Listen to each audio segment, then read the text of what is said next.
Welcome to the Nonprofit Exchange Podcast. Stories by leaders for leaders to help you raise the bar on your own excellence, to release the potential inside of you. Now, here's today's podcast. Welcome to the Nonprofit Exchange. This is Hugh Ballou, founder and president of CenterVision Leadership Foundation, where we help leaders build synergy with their teams, their boards, their volunteers, their members to accomplish their mission. And there's some important things that we need to think about in leadership. And today, my guest is James Wetrich, and James is in Texas. And James, welcome to the Nonprofit Exchange. Please take a minute and tell people a little bit about who you are and why you do this important work. Yeah, Hugh, thank you so much. I'm honored and delighted to be with you and your guests and your listeners. I am very passionate about leadership, about management. I read Warren Bennis's book in 1979 on becoming a leader. And right after it was published in or 1989, sorry, and it changed my life forever. And I've become a student of leadership ever since really pouring into Warren's book. And I've read many books on leadership. I blog a little bit on leadership, and of course, I've written a book with some characteristics of good and bad leaders. What's the name of your book? Stifled, Where Good Leaders Go Wrong. Whoa! Now that is an interesting topic. Now we've titled this interview "Leadership in the Abyss: From Bad to Worse, and How Companies Are Stifling Their Employees." So, give us a little enlightenment about that. Yeah, actually, Hugh, since I published the book 2 years ago, it's actually getting worse, and that's why we titled, I think, this session "From Bad to Worse." I can't believe some of the things that are going on, and there still continues to be too many meetings, too much bureaucracy, too much use of poor performance management, companies that aren't training their leaders that don't know what their job is. There was a Gallup poll a couple of years ago that said something like 25% of the managers don't even know what their job really is. I mean, it's amazing. And I have a client I have worked with in the past recently who actually told me that after their performance management process, they had to redo all their performance management ratings because the organization decided that certain people weren't going to have certain ratings, and they need to go back and re-rate their people after they've already rated them and submitted their performance review. I mean, it's just stuff like that, Hugh, you just can't imagine. I had a friend call me the other day. They were asked for anonymous feedback on a leader, and one of his subordinates was called by the chief operating officer of the company, asking him to explain his feedback he'd provided in this so-called anonymous feedback, which was no longer so anonymous. Yeah, and anonymous is questionable anyway. Of course. So you've been working in this field for a while, and you've seen the good, bad, and the ugly. And as you just alluded to, or you didn't allude to, you just said it straight out, it's getting worse. Yeah. Why do you think it's getting worse? Well, Hugh, I was talking to somebody the other day, and they speculated that it's the pressure of the bureaucracy. In other words, if I'm working for you, you're concerned that I'm going to do a good job because you want to look good. And the pressure from above for people to look good and be good performers is putting pressure throughout the organization. I can't trust Jim to do his job, so I have to help manage Jim and the people below Jim because I want to look good myself. And the only way I can guarantee that I look good is if I put pressure on everybody working for me to make sure they get their work done. So I think that's interesting. And I do think there is a lot of downward pressure. And I do think that culture, for the most part, starts at the top. Oh, absolutely. And I don't know if you know, my career was a musical conductor. I surfed mega churches, and I hired major orchestras wherever I was working. But it's exactly true in any culture. What the orchestra sees, what the choir sees, is what you get. Yeah, amen. Culture is really, Agree. it's really a reflection of the leader. Absolutely. Absolutely. Absolutely. Our whole methodology is based on, how do you conduct transformation? Well, you don't sing or you don't play the instruments, you lead. So Yes. what's the Yeah. biggest misunderstanding in your experience of the word leadership? What's the biggest misunderstanding? I think people believe that it means that I need to tell you what to do, right? I I I think that's where a lot of leaders get into a lot of trouble. They believe, particularly when they've been very good individual contributors and they're put into a new managerial leadership role, that I need to actually tell you how to do your job, what to do, when to do it, the process to follow. And they have confused being supportive and helping with development with having to actually tell people what to do. No, I don't need you to tell me what to do as my leader. I need you to help me get my job done. I need you to help me remove barriers and roadblocks. I need you to help me develop so I can do my job, but I don't need you to tell me what to do. I'd like to tell our listeners, you and I just met, and we are spot on in Yeah. alignment with what you're talking about. And I don't think any organization you're talking about corporate America, but I serve mega churches. It's the same bureaucracy, Yep. uh, Yep. and there's larger nonprofits, with Of the course. corporate leaders and the boards, so they bring all the bad practices from business into that. But Absolutely. no, they do both. They bring good ones, but there's Of some of course. and we have a heightened anxiety in the culture, which we don't need to go there, but it's there. Yes. And that infects our organizations inside. So, I don't know if you're familiar with the writings of Murray Bowen, Bowen, a psychiatrist, has Bowen family systems. And we learn about ourselves from our family of origin. Yep. And one of the things that he talks about is the reciprocity of over-functioning, under-functioning. And the more the leader over-functions, the less other people are going to function. Yep. Yep. I'm not familiar with that, but it makes complete sense. Understand it. Yep. Yep. Bowen Family Systems, Georgetown Yep. University is the Bowen Center. But I've studied that methodology for many years, and it is spot on to what you're talking about. And not only do we unknowingly set up problems, but we actually make them worse, don't we? Yeah, absolutely. There's no doubt about it. Absolutely. I couldn't agree more. Yeah. So we're going to talk about your website, and just before we end this, we got a lot of coverage between now and then. So let's talk more. So I work with leaders all over the globe, corporate Yep. leaders, nonprofit leaders, church leaders. It really doesn't matter. What you're talking about is generic leadership. Correct. And in the nonprofit world, it's the same, but it's a whole lot more difficult It because is. It, why is that? Why do you say that? Well, I forget the exact quote. You may know it, but Peter Drucker, who I admire greatly and has a great management mind, said there's nothing more difficult in managing than managing a nonprofit or a nonprofit hospital. I can't remember which one it was he said, but yeah, it's. I think sometimes we get a little confused, and I've worked in nonprofits. I've worked in nonprofit hospitals. I've been on nonprofit boards, both fairly significant and very small. I think sometimes we have a conflict between what is our mission, right? And when I was running and working in nonprofit hospitals in New Orleans, I worked at Ochsner Hospital, and I remember one of the Louisiana Hospital Association meetings, and there was debate about how much money hospitals should make and what is our mission. And one of the nuns running the local Catholic hospital stood up and said, "No margin, no mission."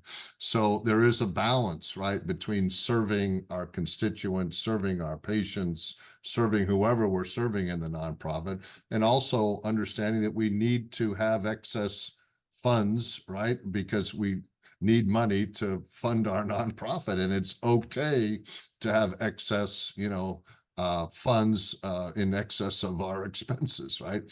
We have to have money to make investments and build things. And I think sometimes people don't completely understand that nuance of nonprofits. Well, spot on. And actually, the word nonprofit doesn't serve us well. It's a lie. Correct, correct, correct. And we get into this scarcity mindset. Yep. And so one of our biggest assets are the people. Of course, of course. So let's you wrote this book, and I'm sure people can get it on Amazon, can they? Yes. Yep. And it's called is that the title of the book, Stifled? Stifled, where good leaders go wrong. Yep. And it's it's Wetrich. Right. 2 words, Wetrich. You got it. Yep. Instead Yep. of Tripor. That's right. So it's a rich. So when people look into the book, what will they find? You'll find 17 chapters in areas where I mostly identify where leaders get into trouble and things they do that cause them to stifle their organization. There's also a couple chapters on lessons we've learned from the pandemic, during the pandemic, and where I think things are going in the future. But there's a number of chapters that talk about some of the big challenges with leadership and where good leaders go wrong. Wow. Wow. So we've been doing episodes for 8.5 years. This is the first time we've covered this specific material. And of course, you're quoting Peter Drucker. One of our first guests 8 years ago was Frances Hesselbein. Yes, yes, I know of her. I've never had the pleasure, and I know she's passed, but I never had the pleasure of meeting her, and I wish I had. Yeah. I was with her when she was 100 in her office on Madison Avenue, built for her.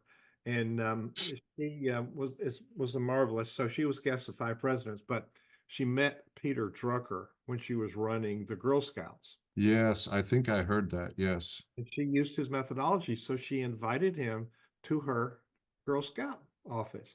And he Wow. said, I've never seen a better run organization in my life. And she said, oh, you mean nonprofit? He said, no. So that's taking a really Yep. good methodology and putting it to work. Yeah. And Ronald Reagan said, would you join my cabinet? She said, no, I'm busy running the Girl Scouts. So that's real differentiation. I am doing good work here. Yeah. And I'm going to stay here. So when you talk Yep. about some of the deficits of leaders, I talked to a lot of leaders, and one time there's a guy who's a service person in a big organization, and he got a new boss, MBA grad, came in, says, come here, opens the manual, says, here's how we're going to do things now, the boss syndrome, which by the way is spelled double SOB spelled backwards. Yes. And the guy held up his hand, and the new boss said, what do you mean? He says, I wrote that manual. He had no clue, was going to boss him around. So besides that syndrome, you come in a lateral move in a company, you don't have any clue about what goes on below you. Yes. Feel like you've got to have all the answers. And we teach in Supervision, no, you don't need the answers. You need good questions. Yeah, that's right. So what are some of the other deficits that we need to pay attention to as leaders? I think actually it's really kind of an interesting situation right now, Hugh, where we're actually creating more angst with too much communication. And by that I mean I don't necessarily think people are communicating enough, but I, as an employee, I'm spending a lot of time every day looking for communication. I have to check my email. I have to check Slack. I have to check SharePoint. I have to check the intranet. I have text messages. I have all kinds of places I have to go for information. And if anything, I suggest in my coaching business to leaders, figure out how we're going to communicate. We don't need 40 different places to communicate. We need a few, because too many people are spending too much time chasing communication. The other thing, yeah, go ahead, Hugh. Yeah. No, go ahead. The other thing. The other thing I caution leaders on is we're often very binary. And the example I give is I was part of an organization one time, and the senior VP stood up and said, if you want to go from sales rep to sales manager, you have to have an intermediate step and do this job over here. Then we will make you a sales manager, okay? But this is the path you're going to have to follow. And then a month later, a management position came open in a particular city, and they promoted the sales rep directly into that manager job. Now, wait a minute, you just told 1,000 people that isn't going to the way it's going to happen, right? But all of a sudden you made an exception, and that's fine to make exception. You know as well as I do, there's exceptions all the time. Just don't tell people the world's binary. Say this is the intended path. We may not follow that always, but if we're going to give you guidance, this is what we'd like you to do. But too often we get up and say, this is the way it's going to be. And then a month later, it's no longer that way. And people wonder, well, what else are you going to tell me that I can't believe? Yes, and it sort of interferes or damages your credibility Of in course. other areas. Yes. Right. And we can avoid that by just being a little bit clearer in our communication. Well, just hearing you talk, I want to get your book, and I encourage people to do that. And leaders are readers. And Yes. obviously, you're well read. Yep. Besides authors that we've spoken of, are there some others that you recommend people read as well? You know, gosh, I've got a whole long list of books I recommend, but I do like some of the work by John Maxwell. And John in particular wrote a book and talked about leadership lessons from the Bible. I thought that was very interesting. John also says, and I quote I use all the time, people don't care how much you know until they know how much you care. I like some of the work by Adam Grant in helping people think differently and how to have conversations and how to have debates. As I mentioned, I'm a huge fan of Drucker. I'm a huge fan of Warren Bennis and their works. I don't think you can pick up a Drucker book today and not learn something or something's out of it, even though it was published 30, 40 years ago. Absolutely, absolutely. And John Maxwell speaks of the law of the lid. Yep. And I think that's invisible to us in that law of the lid. And I think it's the 17 irrefutable laws of leadership. Yes. Organization cannot develop any further than the ability of the leader to lead it. That's a Yep. paraphrase. But Yep. do you find that to be true? And that's invisible to a lot of leaders? Yes. Yeah. Yeah. I believe so. I believe so. Well, there's a lot of people that have impacted my life in my 77 years here. Yeah. And people you mentioned are certainly among them. You mentioned a friend, Marcus, that died when you were your best friend that died in graduate school. Certain events in our life impact us. How did that impact you and your future? Yeah, it was interesting, Hugh. We were 2 years apart. So, it's not really too common where an underclassman and an upperclassman sort of get to be good friends, but we both went to the same high school, and we just became very close best friends. And I graduated from college, and in the summer of 79, Marcus was diagnosed with an acute form of leukemia, and he was admitted to the City of Hope Hospital in Southern California. And he fought a heroic fight and died in December. In fact, he died in 1979 on December 12th in 1979. And I learned, Hugh, at a very young age how fragile life truly is. And Marcus was an only child. His parents were educators in Southern California in the town of Claremont. His dad actually went on to teach at Harvard Divinity School. And it just learning how fragile life is and how precious it is, I've never really taken things as seriously as I might have, having not experienced that loss at a young age. Yeah. Well, and paying attention and then realizing how that impacted our life and, getting serious about Yeah. what impact we're going to have. So, Every day is a gift. I wake up every day and I know it's a gift, and I tell people it's a gift and we got to do something with it. We got to do something with it. We got to make something happen. you can't get it back. Nope. So you've talked about purpose and mission in Simon Sinek, the Start with Why. Yes. Yes, So we lose sight of that. we do. We do. How do we preserve that? And how do we help our organization get their head around that? Yeah, I think that's a great question, Hugh, and it's something that I talk to my coaching clients about a lot. And I've been blessed being in healthcare and working in hospitals and medical device companies, and you can see directly the impact of what our products and what our service is doing. But I coached an executive with State Farm not too long ago, and I told him, I know you're under pressure to grow your business, write more policies, do this, do that, right? But do you stop and think about the benefit that people that have your coverage are getting in times of need when they need that insurance coverage? Are you thinking about the people who you may have saved or repaired their house or rebuilt their house or rebuilt their car or whatever it is?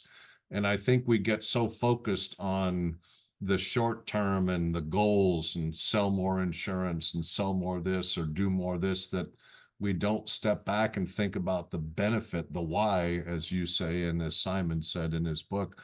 What is it we're really doing? And thinking about the impact of that, it's very, very, very powerful and very meaningful.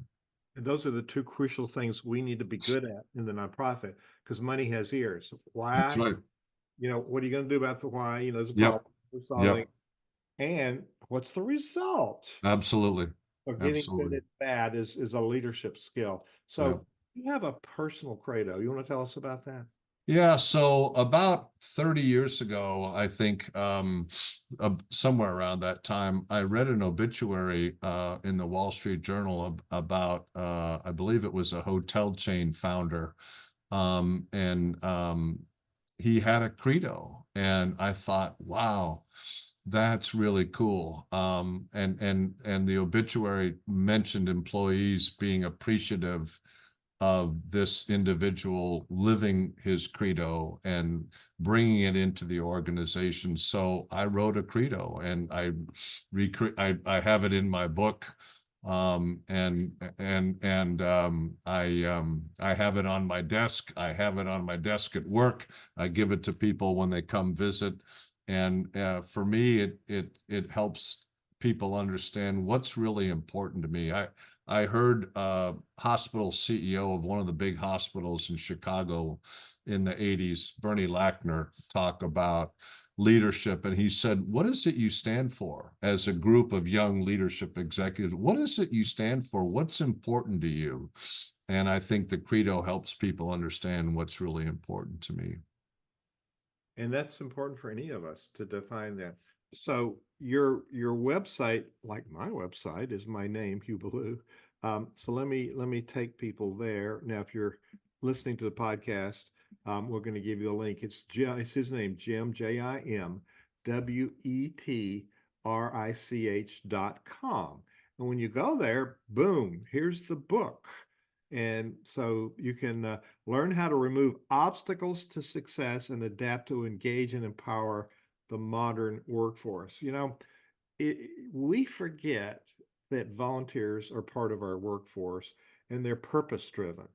And and I think business leaders can learn a lot by serving on a nonprofit board and working as a volunteer, don't you think? Absolutely. Absolutely. Without a doubt, Hugh. 110%. So the book is there, and then there's a menu here. What else will people find there? There's a link to the previous podcasts I've done. There's a brief checklist that you can download and get some information about different parts of the book. I talk about hiring me as a speaker or an executive coach. And also my company does some business consulting. Yeah. That's great. And so podcast interviews, and you'll be putting the nonprofit exchange. Of course.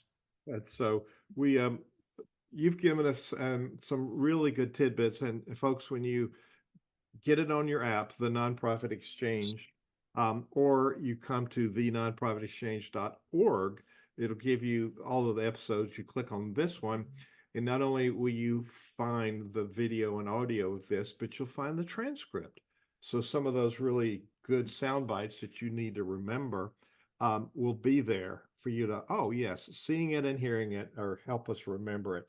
Jim, you've reminded me of a lot of the core principles that are important for leaders. And as we've said, one of our most important segments, our third largest employer in America, is what we call the nonprofit sector. Yep. And the burnout rate is high. So always working on ourselves is important. And that's why we do the nonprofit exchange, is to help people be encouraged, to hear stories, and to get tools. And Yep. you've done all of that today. So thank you so much. Of course, you and thank you and everyone that you're doing, right? Because without the nonprofits in this country and in the world, we just wouldn't have the wonderful world and life that we have today. Well, and you said a lot today, but what do you want to leave people with? A thought or a challenge or? Yeah, as I mentioned to you early on, you know, I think the greatest thing we can do as leaders is help people develop and help people grow. People want to learn generally. People want to do a good job generally. People want to learn and develop and grow. And it's, the proverbial seed, right? Plant the seed, water it, and let it grow, and help your people develop and grow. I think is one of the greatest gifts you can give to an organization or to each other. Jim Wetrich, you've been such a gift to us today. Thank you for being our guest on the Nonprofit Exchange. Honored to be with you, Hugh. Thank you so much for the opportunity. Thank you for watching the Nonprofit Exchange.